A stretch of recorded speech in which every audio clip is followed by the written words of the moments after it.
Larsson. Oh, he's in! Henrik Larsson! That is sensational! O'Reilly, how about that for a pass? Jota! How about that for a finish? That is Jota for you! In for Henrik Larsson, and Moravcik! His first goal for Celtic! Here is Shunsuke Nakamura! Exquisite!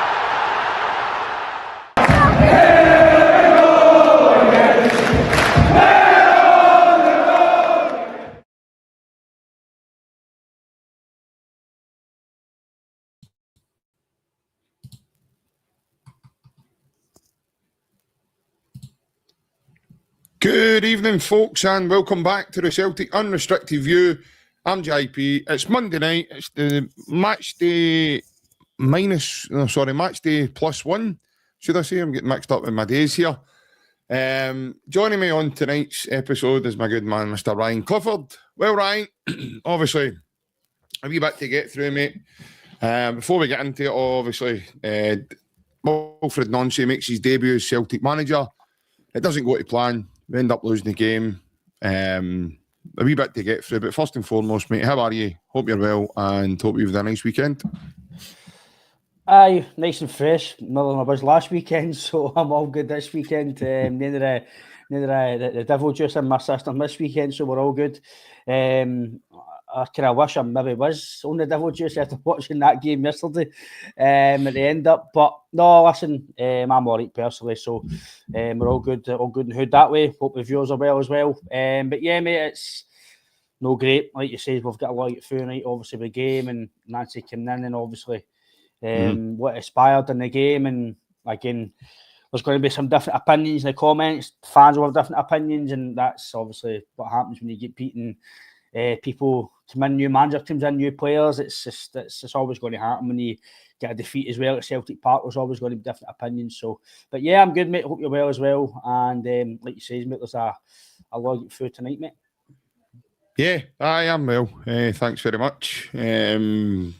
Both my kids over the weekend have went through this wee sickness bug, I think.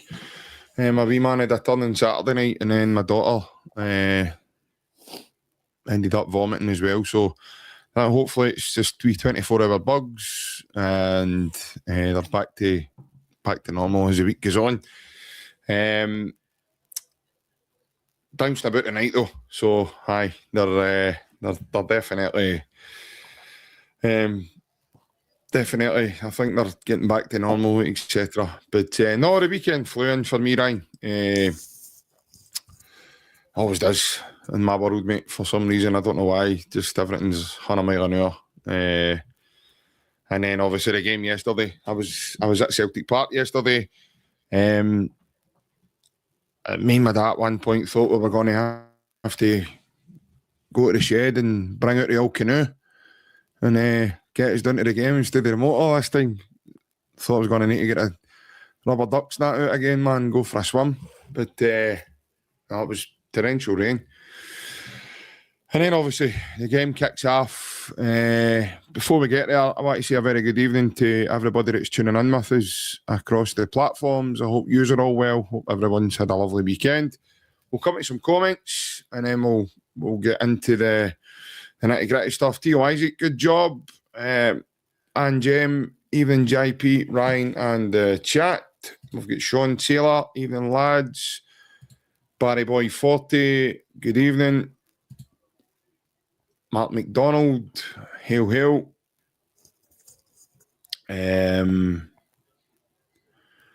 Chris Murray, good evening, boys, and the chat. Paul Maguire, hail, hail, troops. James Kennedy, a very good evening to you. I hope you're well. And we've got Michael Cross. Hail, hail, can we quit the hysterical bedwetting and back to manager? Big Rab, good evening to yourself also. We get any new commenters? Hold on a minute, I'll have a wee look and see if there's anything new. John Ward, I back Wilfried. Yeah.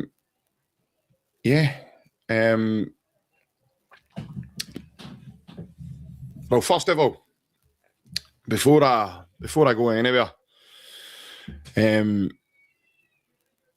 I know we've got our Christmas night out on Friday, wee man. So I can promise you that Secret Santa's turned up this year and it's delivered Connect 4. So we're good to go, wee man. We're a couple of games of that. First boozer we get to.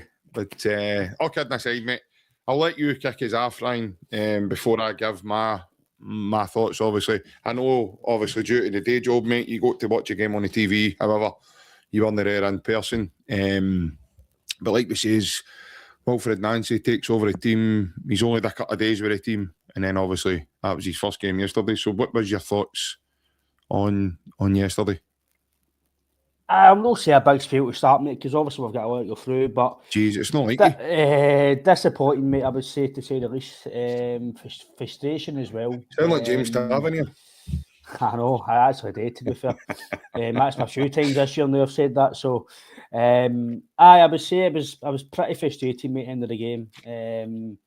Frustrated with the team selection, frustrated with some changes, frustrated with the players, no putting chances away, frustrated with players shouting out the tackles. Again, we can all blame managers or criticise managers, which it probably deserves a wee bit of criticism, but the players need to stand up as well, and the players need to take a lot of blame as well, because they're the guys on the park, similar to Brendan Rodgers. Yeah. Brendan Rodgers isn't the guy that was putting the ball in the back of the net. He's not the guy that's not defending. Obviously, the manager sets out how to defend, but the players need to execute that. And listen, anybody who's played football, any level of football, even if it is 5-a-side, whatever it is, you don't need somebody to tell you to mark a man and stay close to a man or be touch tight. It's just absolute schoolboy material, man, and just overall frustration for me, mate. It's a big game for us to obviously. You could potentially win top of the league, I think, if we won with the game in hand. We're still in the worst of positions, but it's no great. That's our third loss of the season so far. On average, by my estimations, I could be wrong, as I'm always, people tell me I'm probably always wrong, but normally if it's Hearts or Rangers or anybody who's gone toe-to-toe for a league season, you can maybe only lose 45 games. To win a league. Obviously, you need to know draw games, but can afford a lot more defeats if you want to win the league. I still think we'll win the league.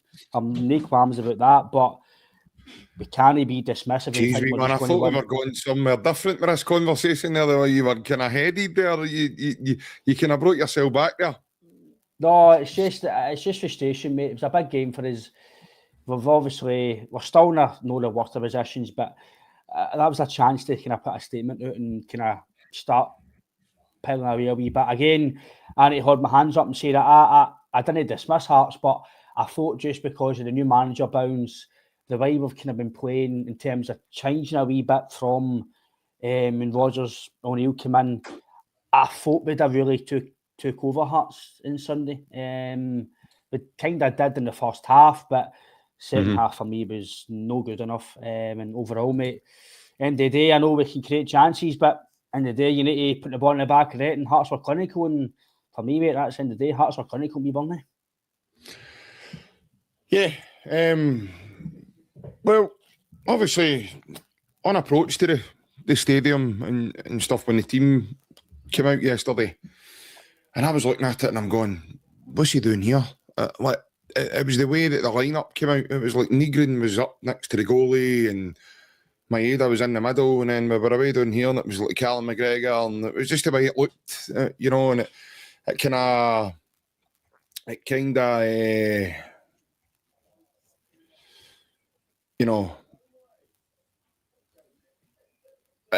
of sent out a vibe as in, wow, this is but I understand. I quickly understood when my dad pointed it out. Very Americanised. That's the way they do it in the MLS, apparently. They do it back to front to kind of throw the opposition manager off of what you're going to do. I need to be honest. I know that people are going to think there's something in this, or honestly, people are going to think I'm absolutely batshit crazy here.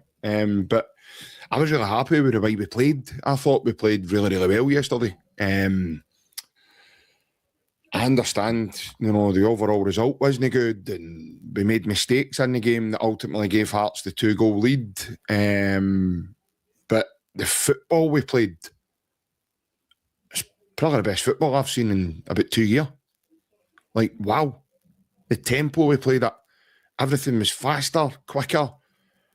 The crispness, especially the first half.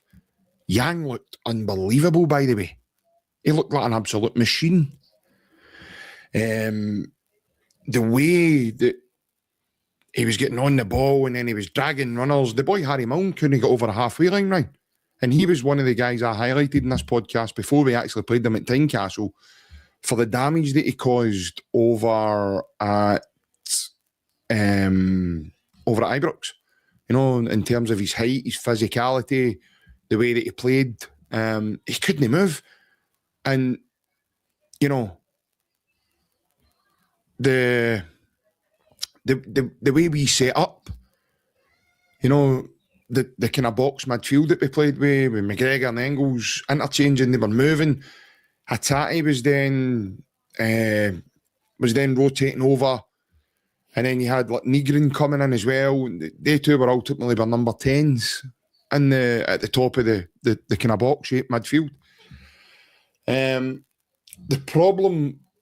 problem is, and I think I've said this many a times on here, Brian, is unfortunately for Celtic right now, they're dealing with a guy up front who's not a natural number 9. He's not. We don't have that natural number 9. Maeda, especially the way Nancy wants to play the game, Maeda can't connect the game that way. He can't do it. Maeda's an instinctive player. Not to the instinctiveness of Kyogo, mind you, but he plays off instinct when he plays. For me, I think Maeda would be better on the left-hand side. I know he played Tenecki there yesterday, who ultimately underperformed. But I think Maeda would work better out there because he can work back the way as well. He can cause problems. He can get in people's faces that way.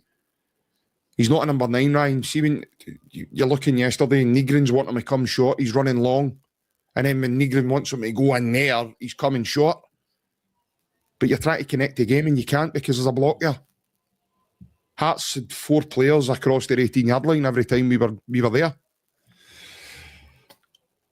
I understand what people are saying in the second half, but the second half changes also. We'll get into the second half as we go, Ryan. But for me, mate, I was really impressed with the way that we executed the ball. The manipulation. Hearts couldn't live with us, Ryan, in the first half. And ultimately, you talk about the goal. That comes from every one of the Celtic players standing with their hand up. I thought they were ready to do about the at the end of the World Cup draw with the YMCA. I thought honestly that's what they were busting into when I seen them all standing with their hands up. And you're taught when you're about 9 and 10 to play to the whistle. You're taught to not to stop, play to the whistle. But I think genuinely, mate, they thought that Shankland was offside. It might not have been. Was it Shankland? My memory served me correctly there. Was it Shankland that they thought was offside, and then he was next to Engels? Right, he became active again when Engels then tries to clear the ball, and then it's obviously Braga nicks it in. So yeah, you don't stop. So ultimately, that's a mistake.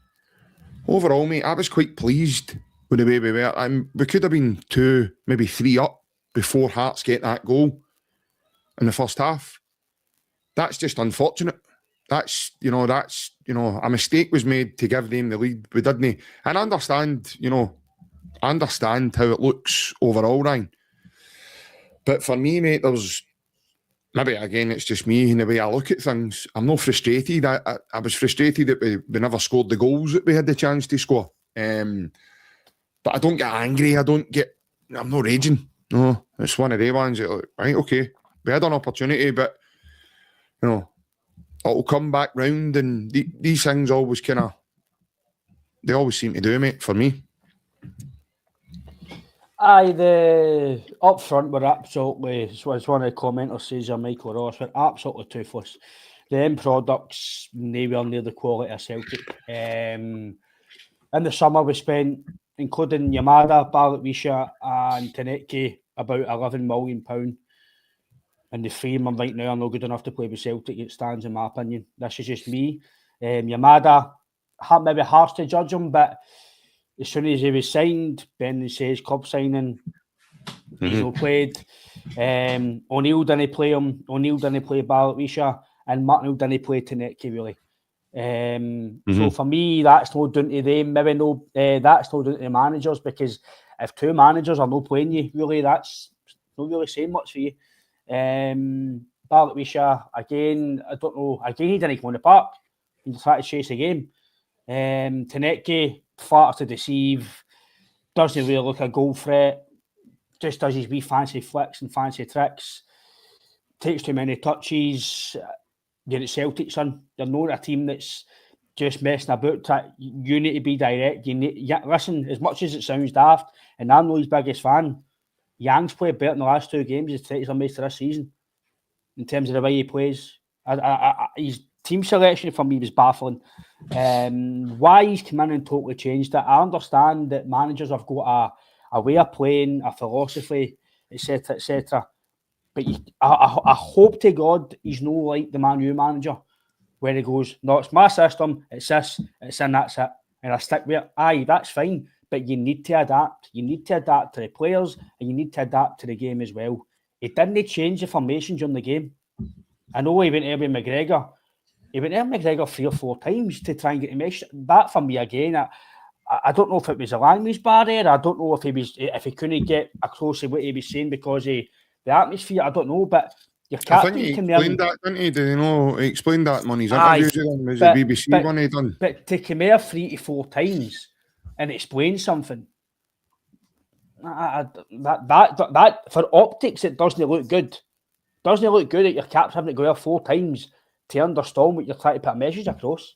I seen him get there a couple of times, McGregor, but I also seen Tierney going over and all because he wasn't happy with Tierney because he felt that the defenders were taking too long on the ball. But see, for optics, doesn't look good, JP. I know that there's probably a reason behind it, but no, I've not got an issue with it, but I'm just meaning it doesn't look good that players having to keep going there and keep going there and keep going there within the space of 5 minutes. It just looks crazy, but I don't know why he's come in. Again, if he won the game, this might be a different conversation, but he didn't win the game, so it is a topic of conversation.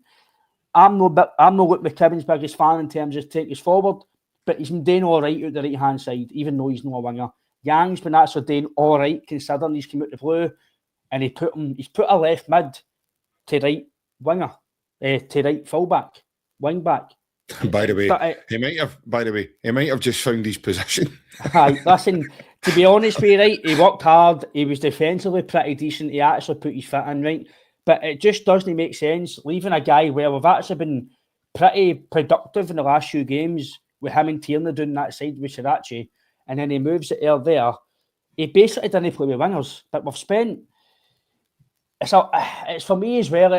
Again, I'm not want to sit here and going about the board again, JP, but it goes back to recruitment and it goes back to what direction we get into here, because you've now appointed a manager who doesn't play with wingers really, and then we've just spent money in the summer on wingers, so that they're not going to suit our style of play.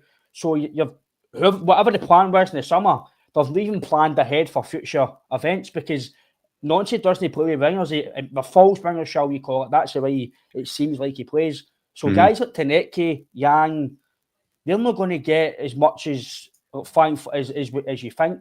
They might not get the full either ability to prove anything in this system. So, for me, Nancy's obviously been Paul Tisdale's choice. again, this is just my opinion. It seems to me that Tisdale's like a sporting director, and he's just not got the headline for it. Well, they announced him yesterday as a director of football, didn't they, on Sky? It's like football operations, but I think he's a sporting director. I think it's him that's picked the manager. I think he's picked a lot of the players, and I think that's one reason why Negan and Tanecki played, because he was the guy that scouted them. He's asked for advice off Nancy. He's went, well, they two are good. I've signed them. And right away they've played. It's no coincidence that they've hardly played the last 5 games. And then as soon as he's announced, they're in the team. Maybe it's just me, but I think it's upset the floor of the team. Engels has been on fire the last few weeks. Yang's been on fire the last few weeks. McGregor and Hatate have been on fire the last few weeks. Been some comments about him, Ryan. You talk about Engels, actually. I thought Engels was really good yesterday, mate. I thought he was all right, but what I mean is, I just think he's upset the apple cart right away with making too many changes. This is just my opinion. I could be totally wrong, but just the way I seen the game, he says he was going to drip feed stuff. It didn't look like he was drip feeding it yesterday. It looked like he just changed it. Don't get me wrong, the first half, listen, it did work to a degree.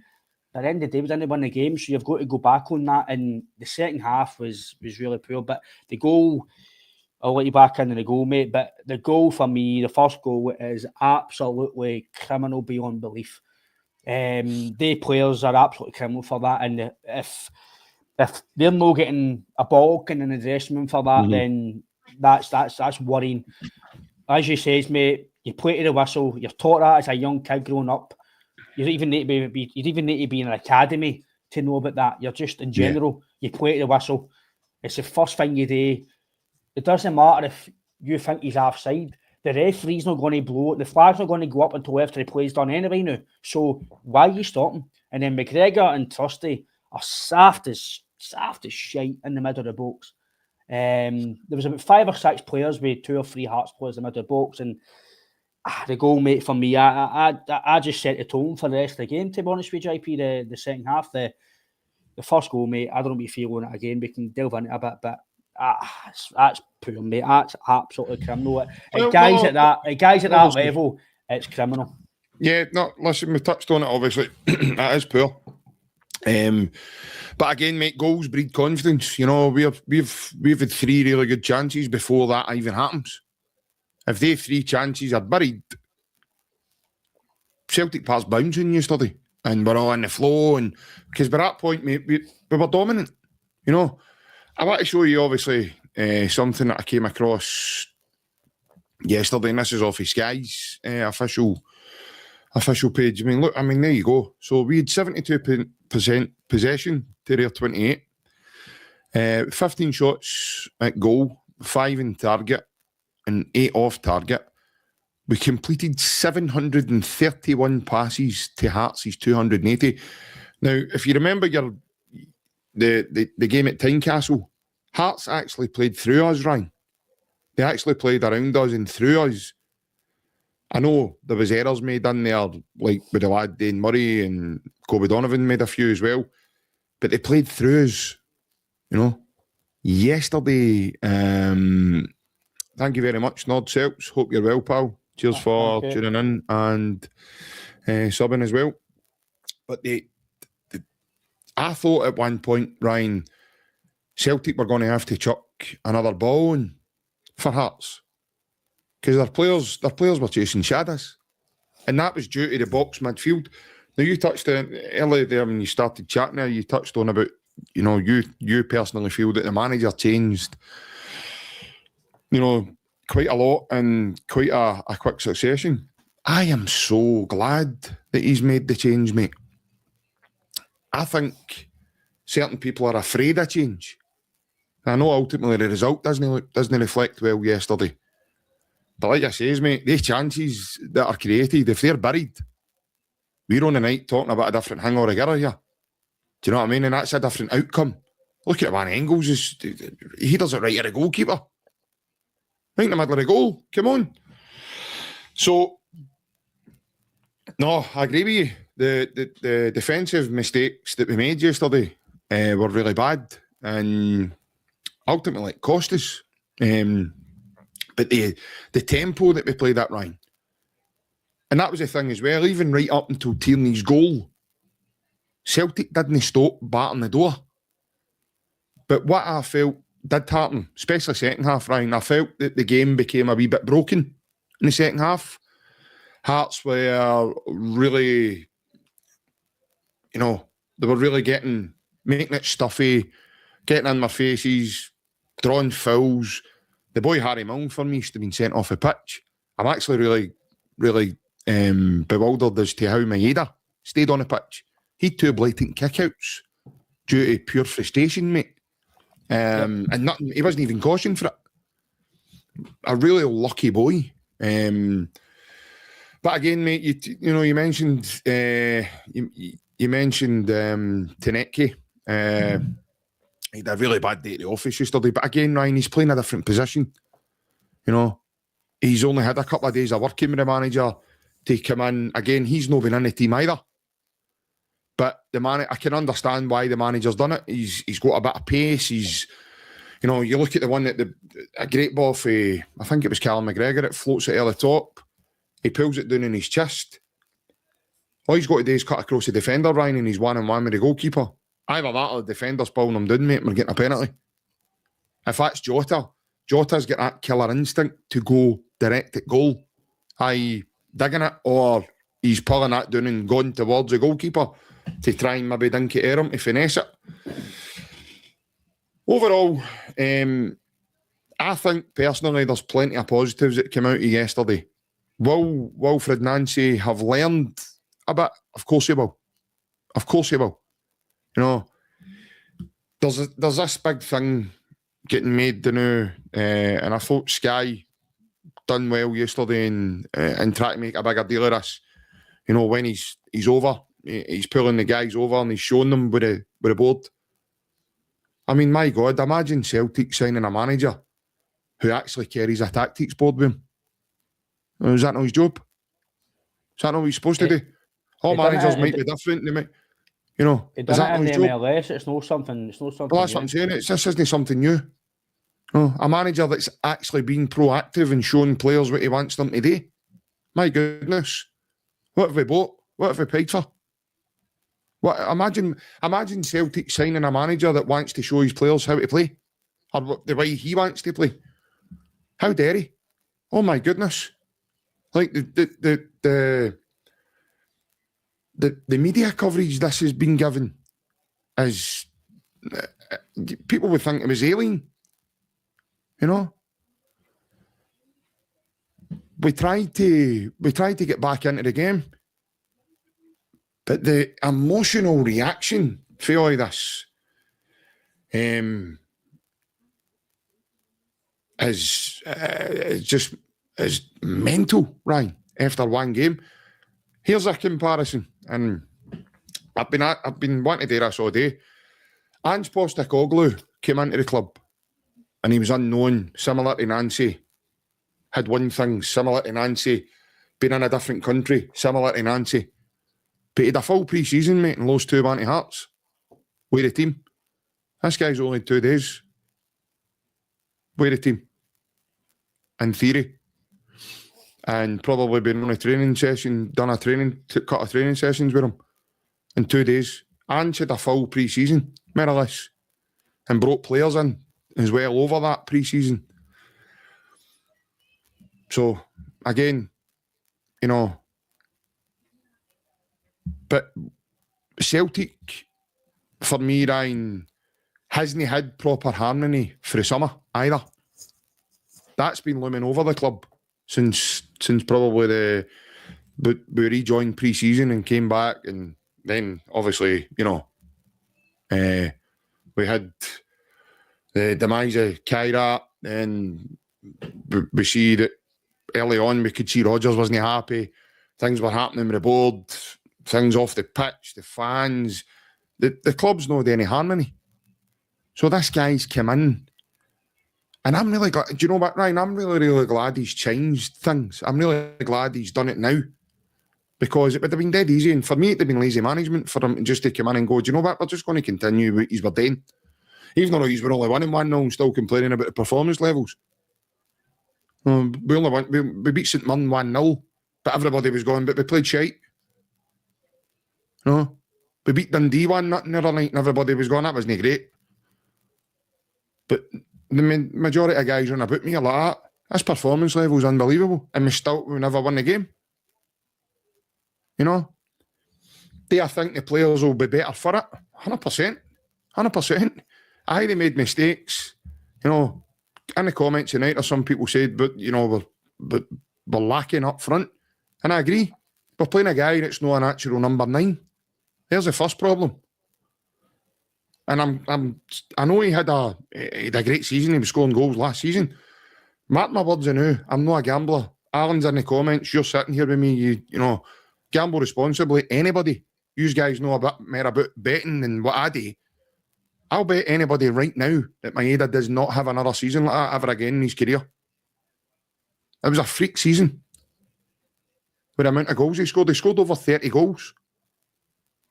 Not a chance. If he goes to Brentford, he's not scoring over 30 goals for Brentford. It's not happening. No way. And that, by the way, I'll be the first. I'll do a live feed outside Celtic Park saying sorry with my hands up on the camera with a mic. If that happens, there you go. Stoning with I don't know, a big sign that says sorry, Dyson, or something on it. There you go. You've all heard it here. I've done it live on this podcast. I'll do that. If that happens again, I'll say sorry to Dyson. But I'm telling you right now, that won't happen again. That's a freak season. We don't have a number 9. I tell you what, I would like to see Kelechi play this system with the way the manager plays when he's fit. Once he's fit, I know he was on the bench yesterday as a number, but he probably wasn't fit, which is why the manager's not played him. Because again, we talk about that as well. He only makes 2 subs yesterday. But yeah, as I say, we will. If Kelechi plays as a number 9, we've seen it when he played his first couple of games, Ryan. He's able to connect the game. Was it the Partick Thistle game? I know it's only Partick Thistle, but by the way, they're playing well under Mark Wilson. But we spoke about it, Ryan. The ball goes in, it sticks to him, he plays it round the corner, he's zipping people in. He connects the game, and that's what this guy wants to do. He wants to connect the game outside the 18-yard box. Taking less touches, but playing intricately to create the space for us to get through and score. The number 10's playing inverted, and the wing-backs are up supporting, basically. That's what this guy wants. That's why Tierney never played out there yesterday, because he's not got the legs to do it anymore. So, for me, I would like to see Kelechi come into this system to see where we go there. But again, he tried to change it yesterday. He brought Johnny Kenny on. He brought Luke McCown on. I actually think that slightly changed the way we played. I know yesterday, I thought Luke McCown done okay when he came on yesterday. When the ball went to Johnny Kenny, it stuck. When the ball goes to Dyson in there, Ryan, he's trying to lay it off when he's supposed to hold it in. And he's trying to then hold it in when he's meant to get it back. It's the same way when he's making the runs. He's supposed to be in there when he's coming short, and then he's supposed to come short when he's in there. That's what I'm saying about the natural ability, Ryan. For me, that's a big problem. But Tenecki, unfortunately, wasn't at the races yesterday. And I actually like Tenecki. I think he's got something. I've the same as I've said it all along with Yang. I think he's got something as well. It's just a shame now that Yang's probably going to be utilised now at right wing back, because he seems to have found his position. And who knows, I was kidding my dad on yesterday. I says he might turn into be the next Agat. We don't know, but you know, Agat was a striker when Martin O'Neill signed him, put him at right wing back, and the rest is history. That was a joke, by the way, for anybody that's maybe ready to start commenting, going, JP, what you talking about, blah, blah, blah. But there's a lot to take for yesterday, Ryan, that I saw was really positive, mate. And I know we lost the game, and that's what really matters. But if that's the way we're going to play, eventually, mate, it's going to click. The difference with Maeda this year, I agree with you. I can only comment from my experience as a striker, right? And you live and die by your service as well. And this year, he's getting no service whatsoever. Last year, he had Kuhn, he had Jota, and who else was there? What's his name? No, that was it, wasn't it? Kuhn and Jota. Aye, basically. And Kuhn gave him a lot of assists as well. So he got service last year, and he leaped onto every opportunity he did last year. For me, listen, I'll continue to say it. For me, Yang and Tanecki are squad players. Unless Nancy can get a right tune out of Tanecki. For me, a winger who doesn't score an assist, 2 or 3 bad games, on the bench, not good enough. You've got to score an assist at Celtic wingers. Yeah. Like one of the commenters says, Palmer was, I don't know if he's his first, second, or his second season, or overall, 10 goals, 10 assists. I don't know if it's this year or for Celtic. We all slaughtered Palmer. People slaughtered Abada, but again, it's Abada. He had a killer instinct, Torang. He was raw when you signed him, but he had a killer instinct. For me, it's all about it all goes back to recruitment, JP. It's the biggest, as Alan said, it's the biggest common denominator in this conversation in this season so far is the recruitment. And Paul, whoever had the major say, I know the manager, they all say it's Brendan, right? But he's been given players by Paul Tisdale and whoever else is working behind the scenes to him, and he's obviously, he can't say not to every player. He's got to say that to whoever, some players. Majority of Paul Tisdale signs so far, let's be honest, been an absolute waste of money. What have they gave you? Right. Osmond. Do you think the full window was really bad, mate? Because I think we've got some good players out of it as well. The standard of player to take Celtic to the next level, nowhere near it as it stands right now. Tanecki, unless he really ups his game, I'm going to be honest, is he really better than Mikey Johnson? Really? His output, I wouldn't say so. He's not been good half a chance, Mikey Johnson. But on outlay, we can't say that he's going to really turn a corner until he does a lot better. I know people might say you can't judge him. It's December. He signed in August, end of August. And I don't think it's fair to have any sort of judgment on him. You could probably you could probably ask the question about Balikwisha, because he's like Harry Houdini. We've not seen him. Just for me, JP, I think there's a reason we've not seen him, because that's now 3 managers he's had this season, and none of them have played him. It all stems from recruitment, mate. I know Nancy's only played 1 game, but who knows what's going to happen moving forward. But as yet, he's not kicked a ball. The standard of play beside summer, mate, for me is not good enough, and it's shown. I know there's this harmony as well in between the boardroom and the fans and the players, but ultimately for me, it's down to Paul Tisdale and recruitment. I know people say Brendan, but we've spoke to Jonathan, we've spoke to other guys. The manager doesn't sit down and watch the players now. It's a recruitment team, it's a big operation, and they give him players and say, do you like him, watch him. So managers these days are now trusting the recruitment team. That's what they're trusting on. And they say aye or no, because even Ian McCall on open goal was saying, no, I get the final say when players, which is probably right, but they can't say no to every player. The summer window was a disaster. I'm not going to go back on it, but the recruitment's the biggest thing here.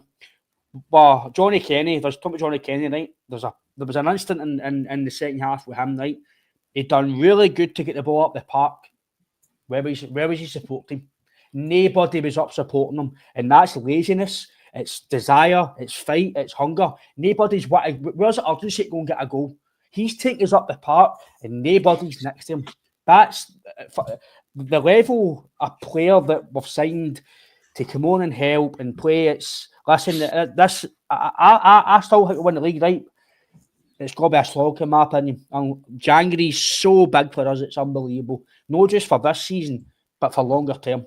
I says it last year that we need to get January right to prepare for the summer, to take the edge off the summer, and we need to do it this year. We need to do it, and this is what I'm saying about. I get it, Ryan. I get what you're saying. I totally get. You know, but this is what I'll put this to yourself, right? I agree with you. I'll put this to yourself and the viewers, right? Now we're all assuming that he's going to get backed, right? We're all assuming that he's going to get the money to go and help to get what he wants, right? But sitting here before the January window happens, the commenters, yourself, myself, everybody says, how can we ultimately trust this recruitment team to get it right when they've spent money in absolute, let's be fair, standard player that's never good enough to take Celtic forward right now? How can you then go, right, you know what? We're going to maybe give him £30 million this summer, January. Go and buy players, remember. Remember, January's a hard window. Go and get his players. You had all summer to get players to prepare for the qualifiers in a season, and they've spent £30 million in players who are not even really up to standard to really get a grips to play here.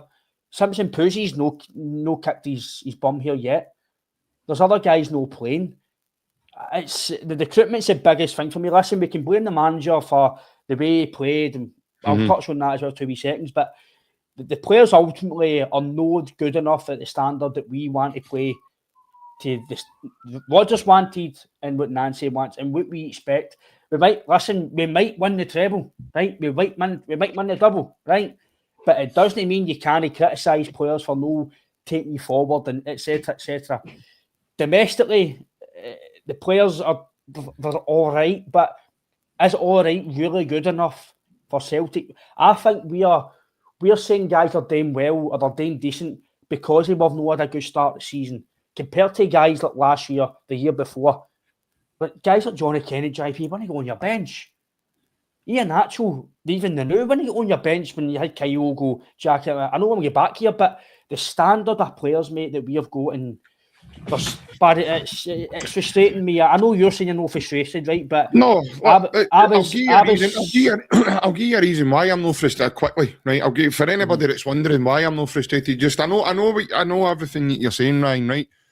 But the reason I'm not frustrated is because I see things slightly different for yourself, mate. No, a great deal, but I do see other things that are there, you know. Right now, we're running a team now without Jota, Carter Vickers, Alistair Johnston, Marcelo Sarachi, Kelechi and Iacho. Right away, mate, and young Callum Osmond.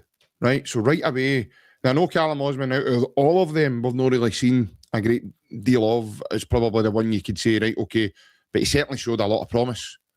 And early signs were really good with him scoring against the rivals. And mate, you do that, you become a hero instantly. You know what it's like, Ryan. You get that, you know, that aura about you. If you can score against your biggest rivals, then you know you're halfway there, son. That's the be all and end all of it, right? But the 5 players I mentioned to you, Ryan, every one of them for me make a difference right now. Every single one of them. They make a difference in how we play, the strength of the team, what we can do coming off the bench. And I know what you're saying in terms of Johnny Kenny, but the squad's depleted just now, Ryan. So that's what we've got to deal with. Unfortunately, you know, we don't have a conveyor belt of young talent coming through where we can say to Johnny Kenny, listen, son, you've had umpteen chances, you're maybe not going to cut the mustard here. However, there's a young girl like Ben Doak, another one of them, or a young Danny Cummings, or so on and so on. We don't have that. So we need to deal with what's there just now. But what we can try and do is develop these lads on. Now, we can only do that in the window that we're given now because it's only been for the summer to now January. Will it be addressed? Of course it will. Whether it's loan signings or whatever else, right? It's going to happen because it needs to happen. If it doesn't, then okay, you could maybe then, that's a different conversation at that time. But for me personally, Celtic will come again. We've been here before, you know, and it will happen again. I understand where people's thoughts are. I understand people saying, you know, things weren't happy. But there's a bigger thing in all of this for me. And for me personally, when I hear Celtic fans chat and there's a fear. There's an ultimate fear within our fan base. A fear of us not winning the league. A fear of us no winning this or doing this or buying this guy or no buying this. There's an ultimate fear. And that fear is the rivalry. Because they don't want Rangers to win it. They don't want Rangers to buy this guy. They don't want them to do this. But unfortunately, they know we're not dealing with Rangers. They're 4th in the league. We're dealing with Hearts. By the way, they're only 6 points behind us. But that's 6 points. But that's their worst start of a season. No, but it's their worst start of a season, I know. Aye, but they're only 6 points behind us. That's what I'm saying. But that's what I'm saying, Ryan. But that's what I'm saying. 6 points is still a bit of a gap, mate. But that's what I'm talking about, a rivalry, mate. But for me, anyway, right? How many years have they been behind us, Ryan? That's my next question. How many times have they been behind us? Because see, growing up as a wee boy, Ryan, they were ahead of us. Miles ahead of us. The old Rangers were always ahead of us. So there was, at one point, mate, there was an expectation of, we're not going to win it again because we aren't good enough. Now they're feeling like that because we've kept him at bay for all these years. And as I said, I actually said this a couple of weeks ago on here. Some seasons, mate, you're going to have this. You're going to have to roll your sleeves up, mate, and have a scrap. Winning isn't easy, Ryan. It's no, it doesn't just come to you just because, they're the best, so they should just have everything. It doesn't work like that. It really doesn't. When you've got a bigger structure, a bigger things, as the room, you know, can you do things brilliantly? You can. But there'll be mistakes made along the way. But that doesn't want to get talked about. That you know, that's not allowed to happen. But unfortunately, that's not the way of the world, mate. And mistakes are going to happen along the way. And the hierarchy aren't squeaky clean either. They've made mistakes. They've also admitted they've made mistakes. But for somewhere along the lines, that's not being heard. There's just this built-up hatred that's now happening. And it's now becoming personalised. It's Nicholson, it's Lawwell, it's Desmond, it's this, it's that. And all these names are getting chucked about. And it's not helping the team overall either. Silently. But I'm not thinking about that because I know this team are good enough to overcome that and change things on the pitch. I've still got belief that they're going to do that. And what will help was we've got a new manager in now. He wants to do things a completely different way, something that we have not seen. And I firmly believe that over time and over the coming weeks, and you'll start to. Yesterday was just a snippet of this guy wants to play football a certain way. So it might be, Ryan, that, you know, you've mentioned a couple of names tonight, mate. Johnny Kenny. It might be it Tanecki. It might be it Balak-Wisha. These guys just might not be good enough, Ryan. But they'll join a massive big conveyor belt, mate, of years gone by of guys who weren't good enough. That's what happens. But what happens is you take these guys out and you try and bring other guys in. I think one of the commenters says earlier on, it's really hard for Celtic to go and continuously buy quality every year or every transfer window. Good coaches develop it. We've seen Rodgers been able to do it. We've seen Bagan's been able to do it. And now it's Wilfried Nancy's shot to show us what he's made of. And I firmly believe because of the positivity he gives out, the way he looks at things, he speaks with clarity. And he could have stood there very easily and made up a lot of daft excuses yesterday in his interview. He didn't. And he said it as it was. There's a thing with the Celtic fans as well. They jumped on him saying it's not about winning or losing for me. But in the middle of all that, he also says, we all want to win. But he believes in a way to win. He believes in a way to do it. Same as Big Ange. Big Ange played football a certain way. Look at him down at Tottenham. He had troubles. But he told him, I won things in my second season. See, when you are strong-minded, mate, and you've got that inner voice telling you this is the right thing to do, Doesn't matter who you are, mate. Nothing's going to change you.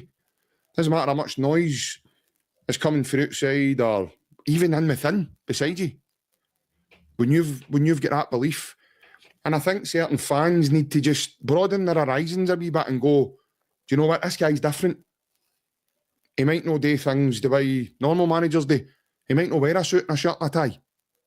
He might look scruffy. He might look, he might look like he's just half a game of chess with his two mates down the pitch. He's different. He's got a different background, a different culture. There's nothing wrong with that thing. But the ultimate, all I'm interested in, mate, is he going to come here and do the job? Is he going to come here and get Celtic winning? Is he going to come here and continue making Celtic dominant and making Celtic successful? And if he doesn't, he'll move on and we'll bring somebody else in. But see if he's going to do all that, Ryan, playing the football that we watched yesterday, especially first half. And my God, he'll be in for a good roller coaster, mate. I touched on the fear side for me. I personally, I'm different for you in that side, mate. It's no fear of losing anything. It's the fact that we've not prepared fully. The fact that I can see the bigger picture, that some of these players are not good enough, and the direction that we are right now has to change, because it's people can call me spoiled and entitled. I really couldn't care, right? It's maybe I've got too much high standards. I had it as a player myself, and maybe I've got it as a fan, right? But Celtic should be not in a title race with Hearts. They shouldn't be, as it stands right now, right? Simple as that. They shouldn't be. Hearts shouldn't be anywhere near Celtic. If Celtic prepared properly and done their proper recruitment, Celtic should not be near Hearts, right? Yes, listen, I can take title challenges. I can take title fights. I've been through it as a player, been through it the odd time with Celtic. Any fan can take it.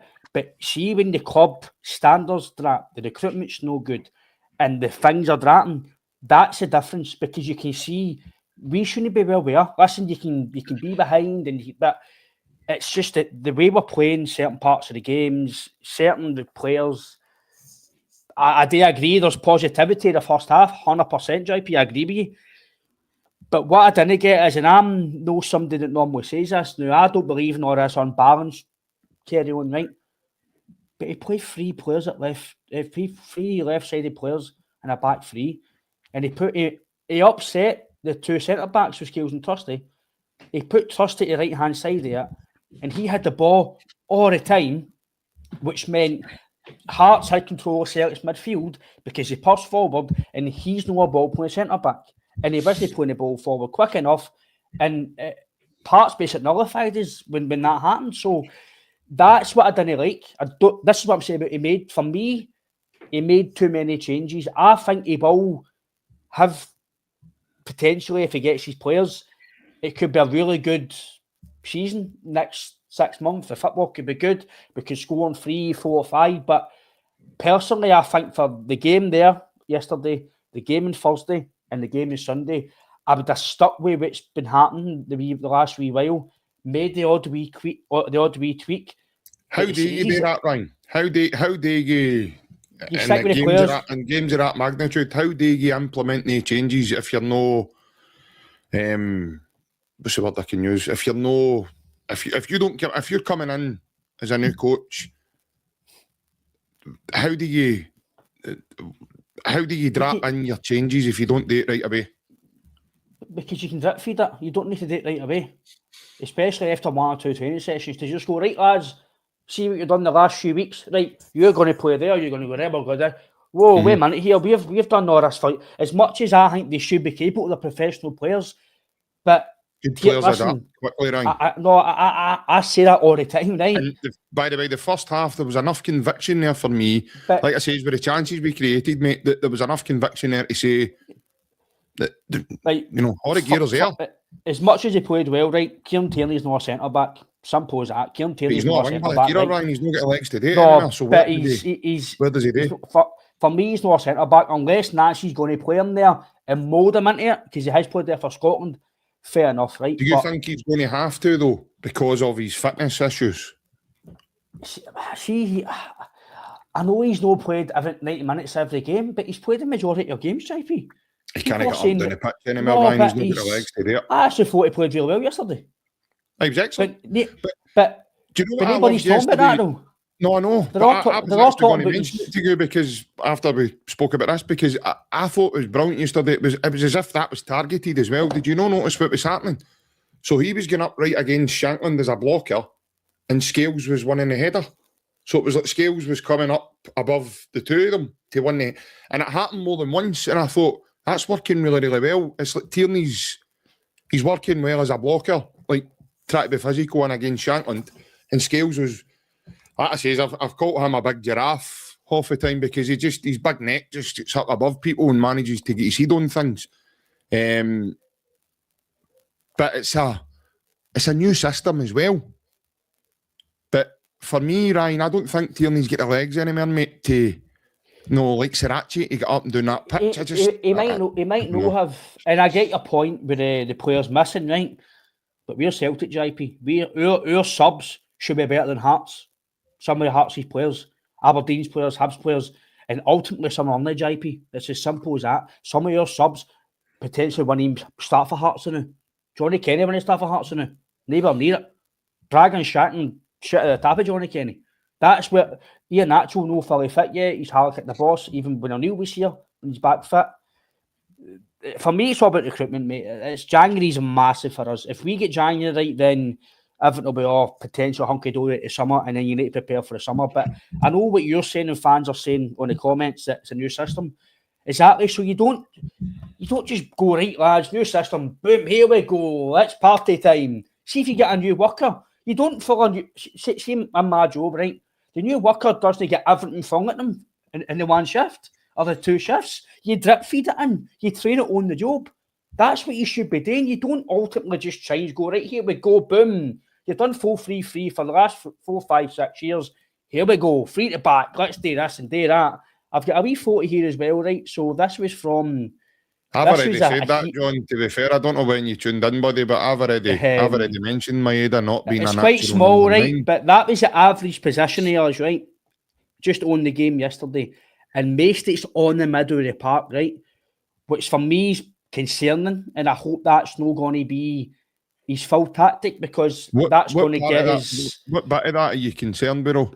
Because it means if a team's going to... I know that there looks congested, but what are you concerned with? Well, that means you're not going to get attacking with width. There's not going to be any width. You're not going to get a lot of chances if that's the case because teams will click onto that.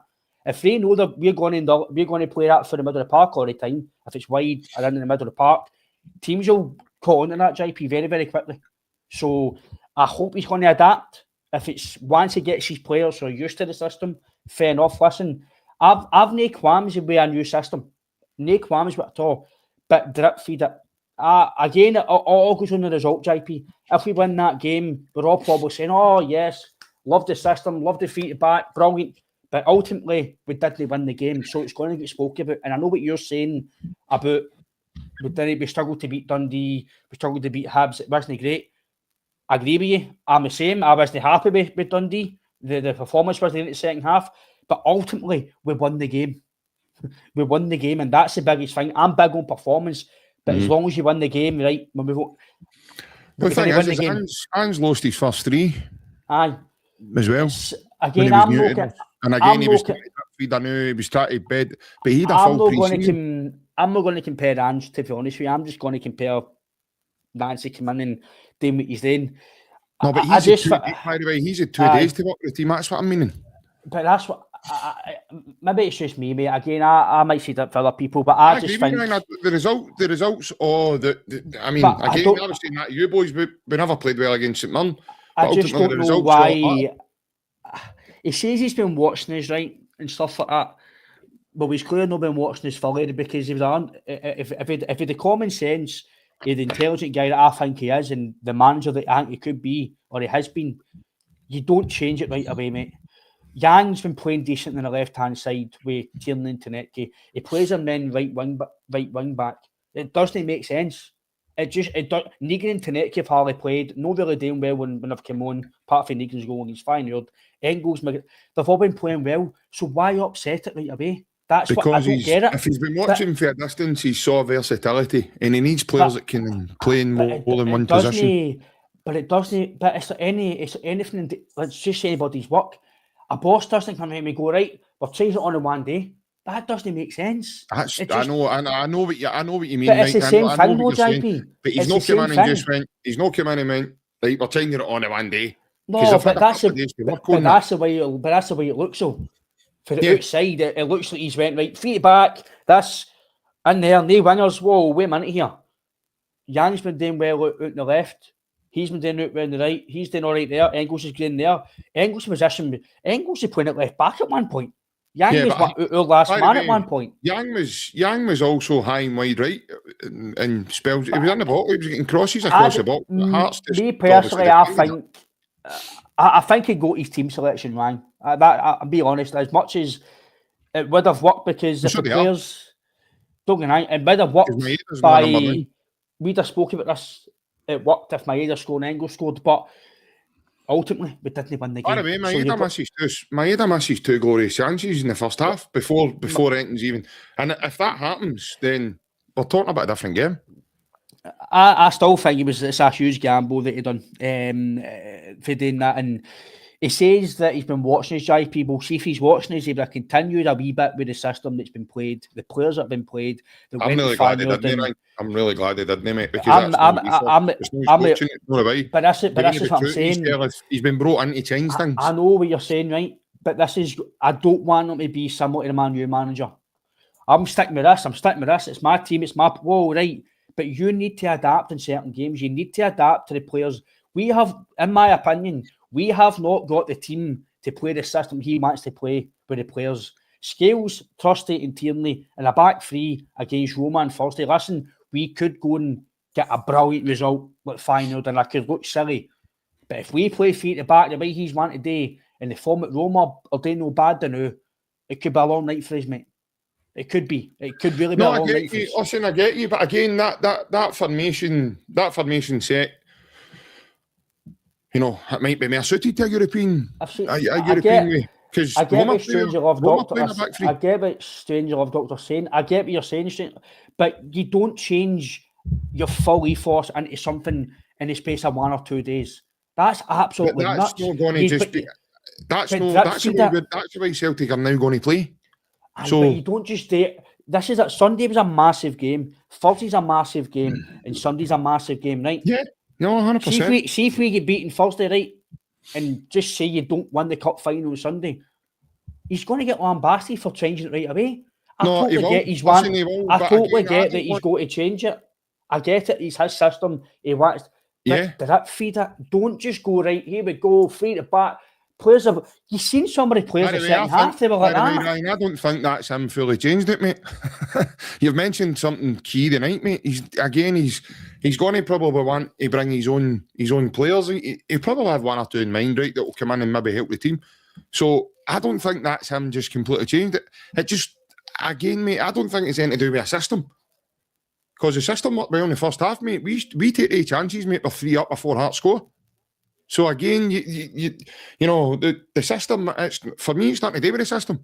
Celtic made mistakes within that system. But for me, the system's got nothing at all to do with how Celtic played or how they didn't play or whatever.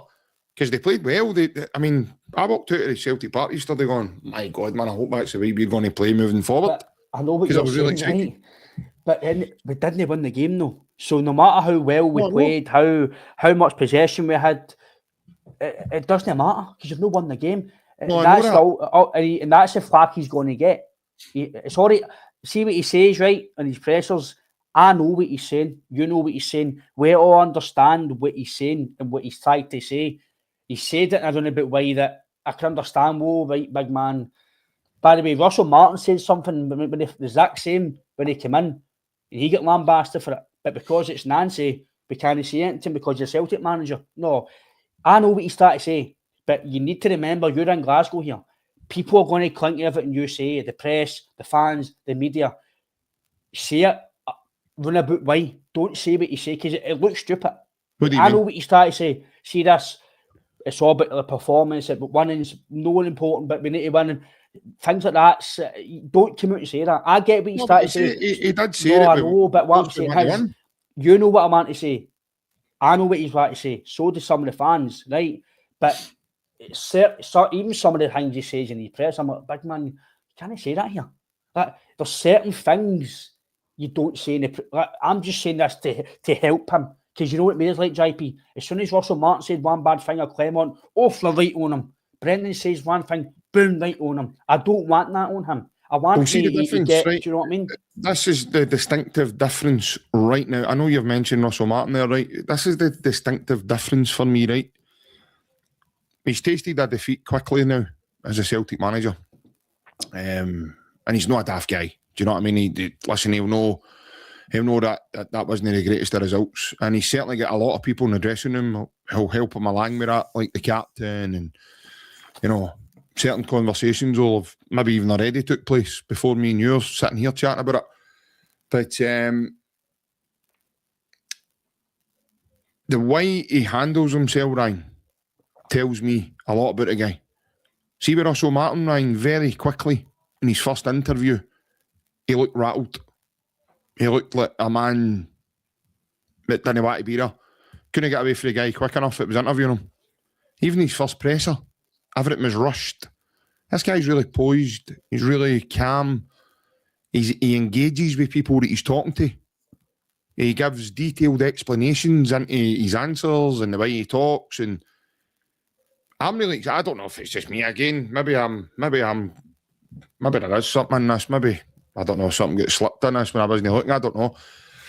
I don't know if it's an age thing with me. I'm in my 40s now, so I don't know if it's an age thing now with me. And I'm just really excited because I think we've got something completely different from what we've had before, in a positive way, not in a negative way. I'll get excited once we get to January, and I'll see what players we can get to fit this system. I'm not saying this is going to happen, right? But see if we beat Roma, that's probably the best result Celtic have had in the last 2 years. Listen, if we go and beat Roma, I'll come on here and praise him at the halt because he's won a fantastic game. But he can play, connect forward, crosswords. He can be in the bank after that. I just ultimately, JP, no matter what he does, right, it's ultimately down to recruitment.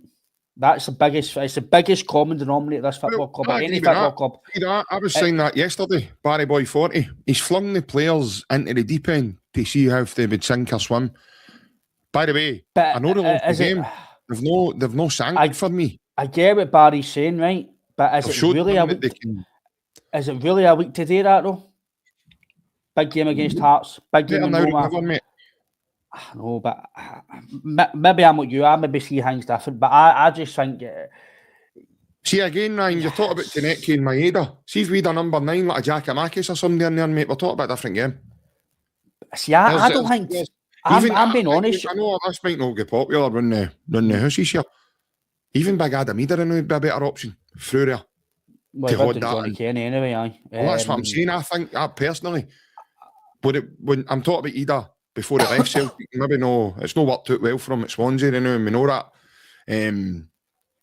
Again, I'm trying to bring people into my mind here that Maeda's no a number 9. He's just not a natural number 9. He's no getting the chances apart from the one that he missed.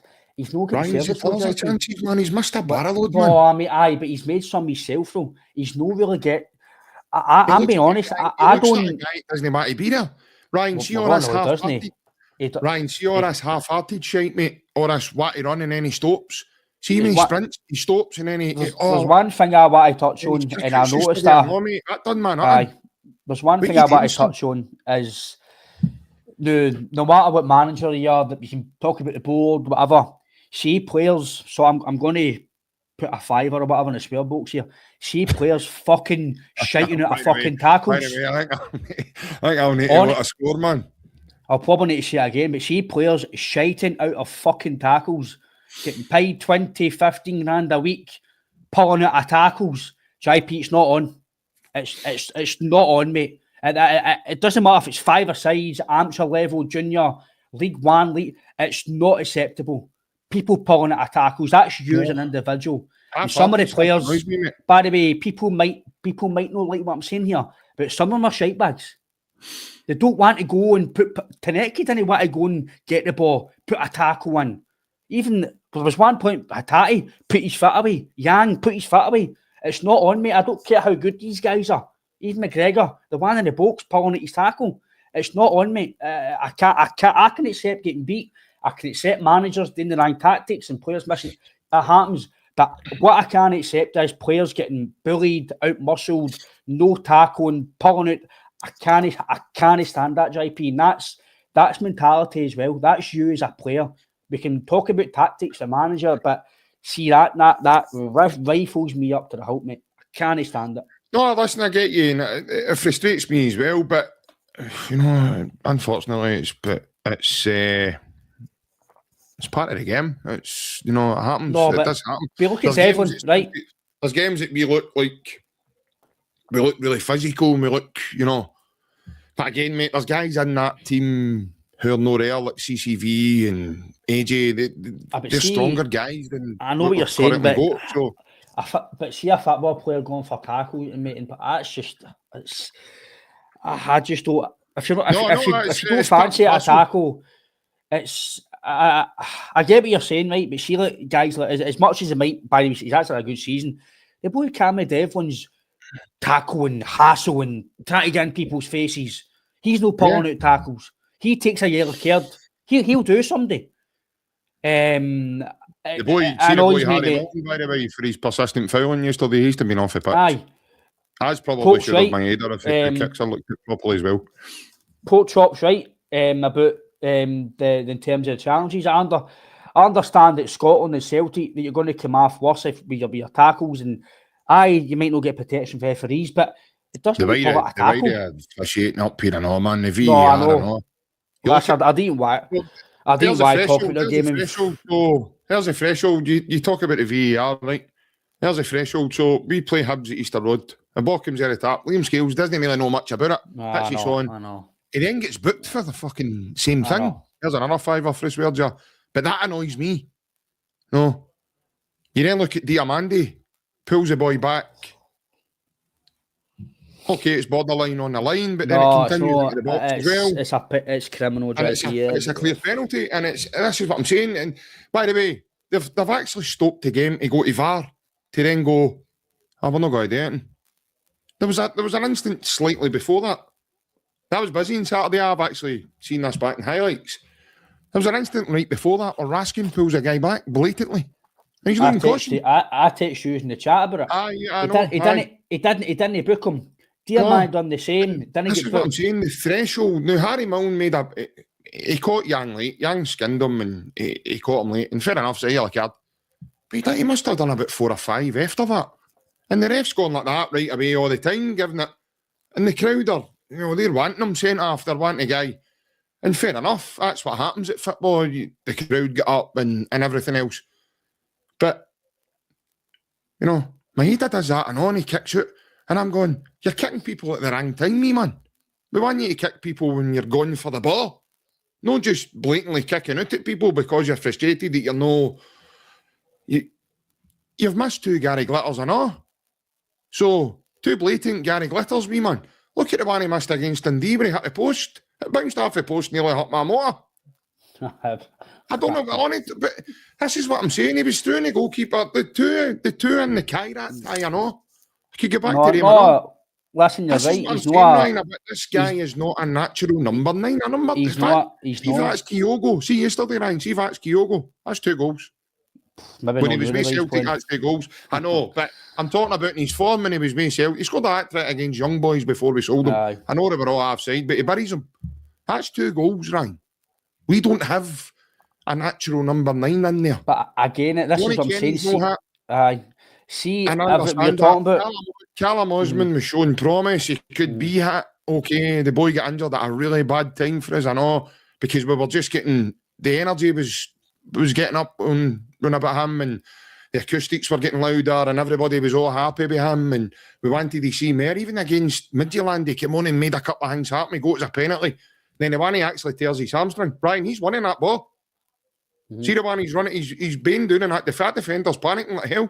He's getting that ball. He's forcing an issue with that defender. And then he does that and pulls his hammy. So, as I say, there's glaring things there, of course, that need addressed. And that's a big a big problem. But we can only deal with what we're trying to deal with now. The biggest thing is, mate, and I think you'll agree, again, we could talk about the manager and everything else, right? The biggest thing, mate, that even under Nancy the new, it all goes back to recruitment, mate. That's the biggest thing. That's the be-all and end-all. Aye, the players need to do better, pulling out tackles and scoring chances, but like you've mentioned there, if you've got I know he's not done well now recently, but Boyd Dolberg, etc., that calibre player comes into Celtic, we're probably having these conversations. If you go and get, see what you mentioned there, I know we'll end the show soon, but see what you touched on about guys injured, right? We still had KT, who's probably getting paid up most, about 50 a week maybe, 45 a week potentially. Trusty was 6 million, Tanecki was 5, Engels was 11 million. So we still had McGregor still there, Hatate was, but so we still had a lot of players. Now we talk about Scales, how well he's got to. He's an Ireland international now, so we still had players that are far good enough to beat Hearts, and we didn't do it. But for me, the biggest thing for me is mates recruitment. That's the biggest thing for me. Again, that we can talk about the manager's tactics of this and that. January's massive, mate, and they need to get it right.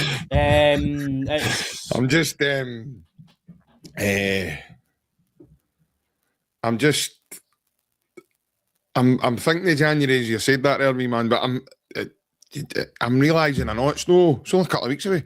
But see as well, see me you mentioned about a loan player. This is one thing I think we need to change. By the way, if any Celtic fan now is still thinking, sorry to cut in you, Ryan, but if any Celtic fan's thinking now, why did we not sign Casper Dolberg? By the way, sliding doors moment, we got away with one. Jesus, he's not doing well now. The recruitment process is definitely going to change. Like I said, I actually watched, it was actually Paul John Dykes. I watched that this morning and he was talking about Celtics. Yeah, hi. He was actually talking about Celtics, like data and analytics and stuff like that. What we are using, mate, it's no good. In terms of what we're using, and we're miles behind. Though, so, am I right in saying it's changed? No, yet it's though, but it's potentially going to change. But in terms of what we're using, anyone else could go and use it. It's not a good system, mate. It's nowhere near some other clubs. So we're miles behind. So January is going to be see what players we get, mate. But for me, January is massive for us, mate. I know it's no January yet, but like you said, it's coming. So the manager's got to get his players. Anybody saying that about him getting sacked or this, listen, come on. I've not seen that right enough, but I've seen it on. I've heard it on the phones, and I've seen it on Twitter, and it's crazy.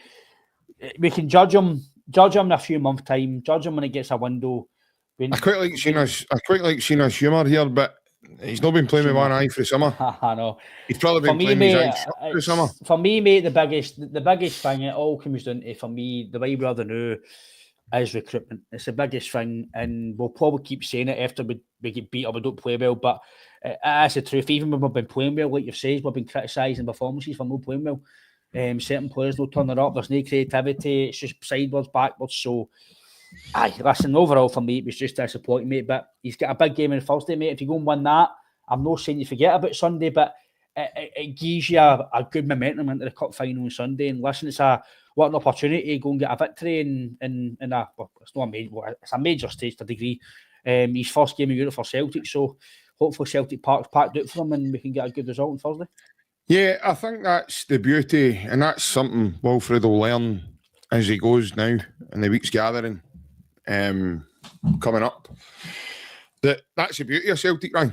No, there's always a big game around the corner, mate, and the next one's huge, and the next one's the most important, and everything else, and so on and so on. He's come in to the club in a massive week for the club in terms of, a game against Hearts, who had dipped in form prior to yesterday. We gave them 2 gifts to score 2 goals. For me, that's all Hearts done in the game. I've analysed the game back. They never outplayed us. They never played through us. Never seen any of that at all. Seen Celtic being dominant, and seen the second Celtic half. looked a bigger threat than what Hearts did in the game. I'll be honest, mate. But I didn't think Hearts were. Again, that was because Hearts flooded their. That's the first time I think I've ever seen a Hearts team come and really sit in there, like more or less about 9 men in the box. I'm being honest, mate. I didn't think Hearts were really that troubled. I didn't think they were that on edge. I know people are saying they're poor, but I didn't have, apart from maybe the odd chance here and there, whereas in the first half. I know what Shanklin's saying there, right? And you talk about soaking up the pressure. It never really worked because we played through you and we got through in a goal, and our decision making was a problem yesterday. And obviously not taking the chances that we had. Because we should have at least up before Hearts score the first goal. If you watch the game back, you'll see what I mean. I know when Michael's saying there, Hearts won this. They've only enough. I generally didn't think Hearts really were on edge. I didn't think they looked uncomfortable. I thought the second half was quite good for Hearts. No, they looked worried, mate. I don't think they did, Joyce. Watching them at the game, mate, they looked worried. They were panicking. They struggled to deal with the box midfield, the Celtic. In the second half, I didn't think they struggled, mate. But they kind of changed it in the second half. The first half, I could understand, I thought they were going to have to chuck another ball in for them. Aye. The first half, they were under the cost, but... They were chasing shadows. I'm being honest with you, the second half, I thought Hearts are pretty comfortable. They started with Braga on the side, and he was getting dragged. He was getting dragged in because, again, I don't know if the boys naturally a player that plays inside, or he's a 10 or whatever his natural position is, but he was getting dragged in all the time. I just, for me, mate, there was an element of they looked worried. We played differently as well, and it kind of first half, I would say aye, but the second half, I'm being honest, I don't think Hearts had any qualms the second half. No, they kind of get, but that's what I'm saying, Ryan. In the second half, then they made it a scrap because they had the lead. They were then ahead in the game. They turned the game that way to break the play, to try and disrupt what we were trying to do, and ultimately in the end it worked because they won 2-1. Mm-hmm. Celtic were always knocking on the door though. I mean, if you look at the game back again, even in the second half, I know we won the free-flowing, we were passing the way we were in the first half, but we were getting into the areas of their box. We were probably playing a lot of crosses, and that played into Hearts' hands because Hearts were defending the box really, really well, and they had numbers in there. As I say, it's just one of the ones, mate. Well, you know, I'm pretty sure Hearts have already shown, mate, that the Hearts aren't good enough to continue. But I will say one thing. Continue a run of games. I will, as much as I still think we won the league with maybe a few points, etc. Well, we've got a game in hand, so I don't want any Celtic fan personally. I think you're absolutely crazy to just totally dismiss Hearts. Being honest right now. No. Listen, they've done really, really well. They've done really well. But by the way, my opinion, the form leading up to yesterday's game tells me that that's there. They players have not been on that. They've won 2 out of 7. Guess who it's against? Us. Celtic. They've scored 5 goals against us.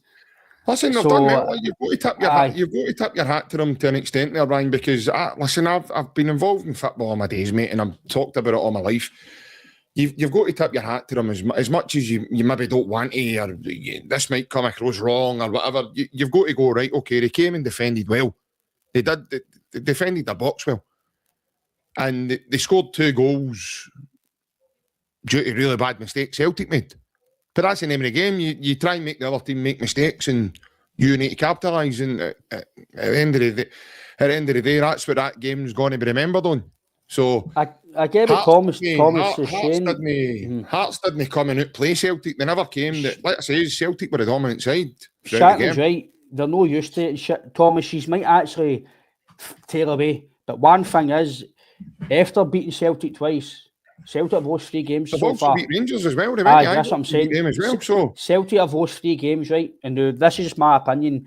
Normally in a league season, 45 games, maybe touching for 4. It's really all you can really lose in a season. 45. We've lost 3. It's December. So you can't go and lose loads of games, because as much as people might say Hearts will fall away, Rangers won't come back. Listen, that was a funny game. Don't think we're automatically going to go and win the league with 10. Listen, I still think we'll win the league. But don't think, we're going to win 4 and 5. Listen, take it a game at a time, because as much as people might know as it stands right now, there is a title fight. As it stands right now, when does the MLS start back, Ryan? When does it start back? Is it January? Well, it's just finished, isn't it? So is it January, beginning of February? That's I'm not clued interesting up, because mate. if he's got his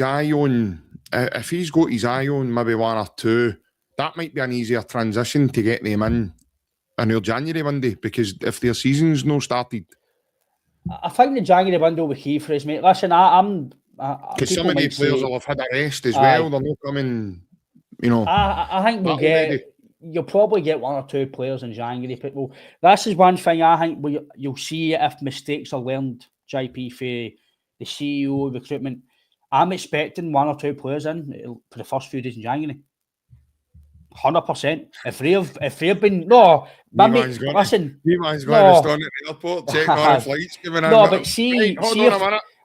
see if they've been working hard in the summer and they want to do mistake, they want to take away their mistakes.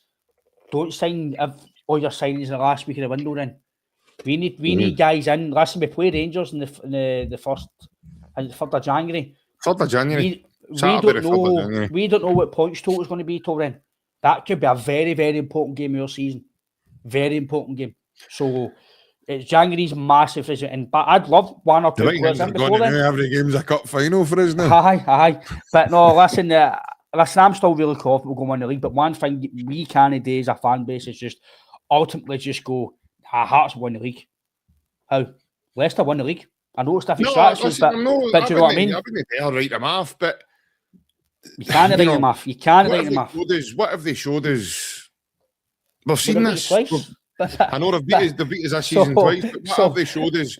But prior to that, what have they showed us in terms of being able to do it longevity? Because they showed us a poor run of form before we played them yesterday. I know that was an opportunity yesterday, but I'm not disputing that. You know, no, you're right. But I'm just saying people can't listen. I've already said that I apologise at the start of the podcast because I did think we'd have went and I disagree,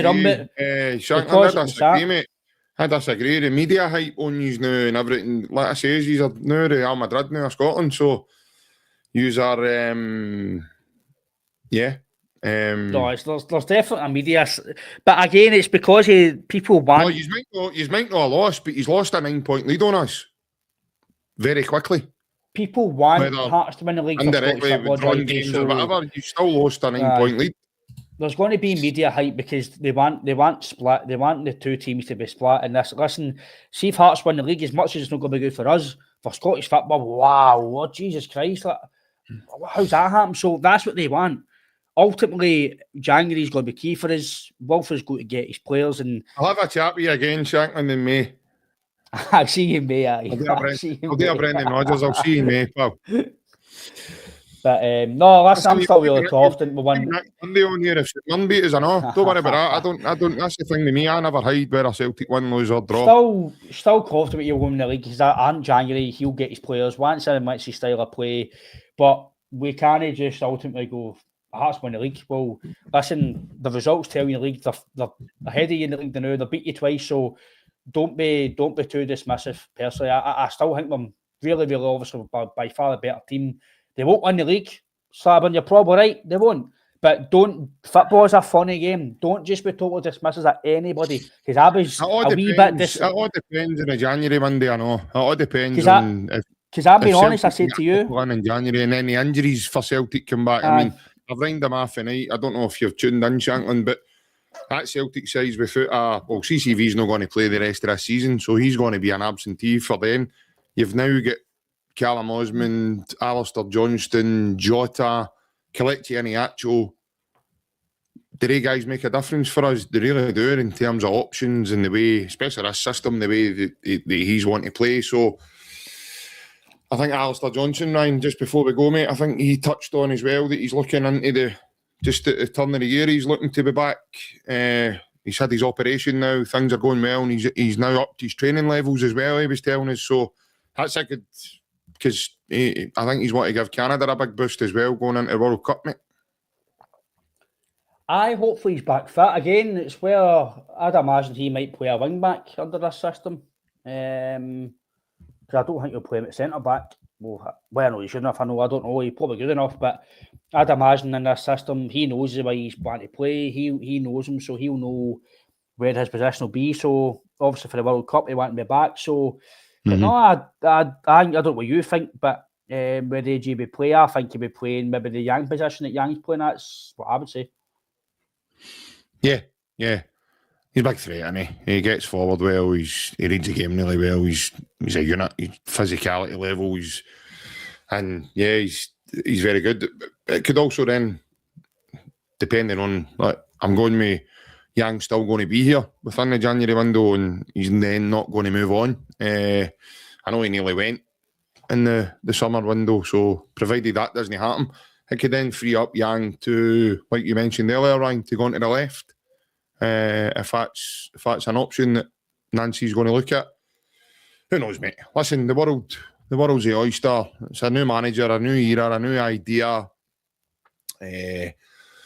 Yesterday I heard a guy saying it was all a gear, they'd all a gear but no idea. But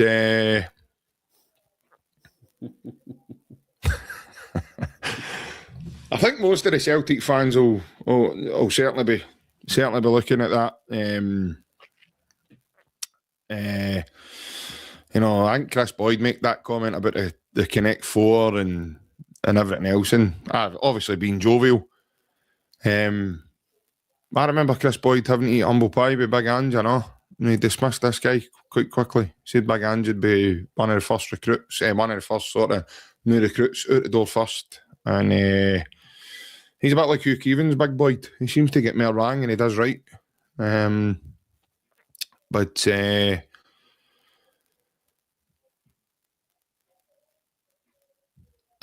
listen, it's certainly it's certainly a step up for what Hearts have been used to the last couple of seasons. They've been down near the bottom end of the table. And like I say, sometimes you've just got to tip your hat. They defended their box really, really well yesterday, and we just couldn't get the connection properly in the final third. The more Celtic do that, though, the more repetitive it becomes. I think this week should be hopefully different, because now he's got a wee bit more time on the training field with him in terms of what he's wanting to do, and maybe go into it in a bit more detail. As you said, Ryan, I know he's pulled McGregor over a couple of times, but that might not have been it certainly wouldn't have been for Callum, because Callum adapted really well in that system. I actually thought Callum was brilliant yesterday in that system. He actually changed Callum. Callum wasn't deeper. He was kind of more higher and more of the kind of engine playmaker. And that kind of threw Hearts as well, because Hearts really nullified Callum in the second half at Tynecastle earlier in the season. So, again, that's what I saw. I saw a kind of couple of players going, how's he there? And he's normally in there, and it kind of threw people. Similar to Big Ange. But that was the start of more to come, in my opinion, Ryan. I think, obviously, the players that he's got just now, even some of the guys will become more accustomed to doing it. And it's like I say, mate, practice makes perfect, regardless of whatever it is you're doing. And the more you do it repetitively, the more it sinks in. Who knows, mate? He might change it the next one. He might go with Luke McCown instead of Negrin. I'm pretty sure over the next coming days and weeks to come, you've touched many a time about the January window. That's around the corner. It's only a couple of weeks away. So, yeah, mate, like I say, I'm really, really excited and really positive, looking forward to the games that are coming up, because that's what it's all about for me now. It's all about the football and just try to enjoy as much as we can, and hopefully we can, starting for Sunday, it's the first chance to win silverware of the season, and then hopefully that gives us a wee boost. Like I say, mate, goals breed confidence as well. So if this play leads to a couple of goals even Thursday night, the team are going to be like, right, we're getting somewhere here. We're getting somewhere. But for me, if he's going to play Maeda, and Maeda's going to have to adapt quickly to that role, and switch on at times, and no kick out with frustration. And because again, mate, the threshold in Europe, he done it against Atletico Madrid, and it was bare minimum of kicks, but he was sent off. I mean, we're down to 10 men for a lot of that game, and we get rattled that night.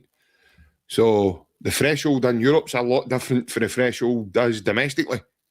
So I really hope Maeda curtails. He's got that wee bit in him, Ryan. That's a few times he's done it now as in a Celtic jersey. He's got that frustration in him where he goes right up against the defender and he letters the defender. So that's not something new. But yesterday I was like, what are you doing, Dyson? It's just sheer frustration. But overall, mate, I'm really confident, really positive, and I can't wait to see more of what Nancy is going to bring. I think again, mate, the window in January will be the biggest thing for him because he'll get his players that potentially that he wants for the system, and hopefully by obviously the Derby game in January as well, the players will know more about the system. So it's just about getting used to this system he's want to play, a new way of playing, integrating the players. Hopefully he does it bit by bit on Thursday and Sunday and doesn't totally change it again on Thursday. But again, this is the way he wants to play, so we need to go with it. But hopefully get a good result on Thursday, mate. I don't want us to get embarrassed. Go and get a good result. Do you think Europe? Do you think? Sorry, just a quick question. Obviously, you're going to chat about Thursday. Do you think Europe's for what we're trying to do now? Do you think Europe could be a distraction? I get what you're saying, but no, because I still want to progress in it. I still think we've got a chance. If we get a good result against Roma, listen, if we beat Roma, you're just about there. You've got 2 games to progress and 1 point or so. So they get beat yesterday, by the way.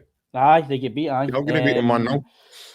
Ultimately, Thursday will be a test for them. Obviously, for the defeat on Sunday, we're hoping that the players will obviously kind of come out firing and hopefully try and take a game to Roma in certain parts of the game. But Roma will come. Listen, as much as that team across the water aren't great, Roma absolutely skilled them at Ibrox effortlessly. So, make no bones about it. It's a good Roma team. They're not the Roma of old, but they're a good team. So we'll see how Nancy goes with that, and we'll see how he adapts to the test of Roma, and then we'll go for there, mate. Obviously, cup final Sunday. So listen, this is all about Celtic. There's always a game coming up. There's always a game to rectify the game on Sunday. The manager can rectify what happened on Sunday. So we'll look forward to it. Hopefully by Monday, we're celebrating our cup final one, and we're celebrating close to qualify Europe, mate. Aye, Monday's going to be interesting, mate, because I'm obviously want to know what kind of state you're going to be in after this weekend coming, me man. So I think that'll be a good. I think a 10:30 show on a Saturday is going to be brilliant this week. Aye, it'll be a rough one. Aye, and you're talking Archie McPherson rough. Aye. Aye, definitely. But no, listen, good chat, mate. Good to get back on again and have a wee chat. I know it wasn't the best in terms of obviously the result. We lost the game, but it's always good to get a wee chat about Celtic, mate, and obviously get the opinions of the viewers and people watching in. I'm sorry we can't get everybody's comments up. There's been a room for me and Ryan to slabber our wee bits as well that we like to do now and again. But no, that's it. But thanks everybody for tuning in. Ryan, cheers for coming on again and having a wee chat, mate. Aye, like you say, mate, as much as we want to talk about victories, we don't shy away on here. We do still talk about the bad results and bad performances. You need to do it. You can't just come on and when it's all good, you need to come on when it's bad. And like you say, the viewers like to put their points across as well, and we try our best to get through that. So, like I say, mate, we'll be back Wednesday. I'll be on Wednesday. So I know you're away on Wednesday, so but I'll be back on a Wednesday, and we'll chat about the Roma game, and we'll go for there. But yeah, good chat again. Hope the rest of your week goes well for the guys as well. And as Friday, so we won't be live on Friday night. We'll can update socials on that because we've got a night out on Friday, so we will obviously put up socials about the rest of the week. But we will be back on Wednesday night, and we'll take it for it. I'll try to get Big Bev to put us a nice wee kitty behind a bar somewhere. we'll try to narrow that down and leave it with me. Hopefully we can get that. I'm only kidding. I'm only joking. No, we have, as Ryan says, folks, we've got our podcast Christmas night together. I'm looking forward to we get together as well in person. Obviously, it's always good to socialise with you lads as well. And find out how big Scotto's getting on with his scratch cards, man. I know the new ones have threw him a bit like Nancy's tactics yesterday. The new ones with the numbers and that are mental. He's been doing his nut with them. So, aye. Thanks to everybody. We'll bring a wee tactics board out on Friday and we'll sit and analyse the game. We'll get a wee game of Connect 4 in the pub, man. The way then we'll get a bus in or something. You know what I mean? We'll get a game on a bus. 150 quid! What? Aye. Norman was serving us. Norman was serving us. Aye. What's your spare change with this guy, man? You'll not come back with any. Gav, if you want to come out, we'll get you a pint, mate. But as long as you pay your night for us, mate. Cheers. Free bar for subscribers. No, it's a free subscribe you get, no a free bar. Aye. But, free bars, I'm not caring. That's what we're saying. If you hit the like button, we'll have a free night on you. I'm only kidding. I'm only joking. That doesn't he? If you hit the like button, you get to see our faces quite regularly. And the content we put out is free, and you get to come in and have a chat with us and give us your thoughts about what you've just watched, if it's a Celtic game or if it's loose women or whatever you want to talk about. We'll appreciate any comment at all. Although your loose women guy's definitely big Alan, he's no here tonight with us right enough, so you need to wait till he's on, and then he'll be tuned into that. He talks about Eamon Holmes' ex-wife quite a lot, doesn't he, Ryan? And I just thought I'm not looking forward to Friday for that, mate, because it's not that type of night, and sometimes you need to remind the big man about that, know what I mean? And hopefully he goes and sees his Barbara for it and on, gets his David Hernandez Barnett sorted before he meets us. To be fair, man, I look at him and I'm not tired of my eyes. I look at him. Aye. He's strolling down Argyle Street like Paddy McCourt. Paddy McCourt off lush. There's Paddy McCourt, just stole a suit out of the House of Fraser's, man. Tremendous. The team of version of Paddy. Brilliant, man. But no, listen, folks, enjoy the rest of your week. And we will see you on the next one. Take care. Hail, hail. Hail, hail.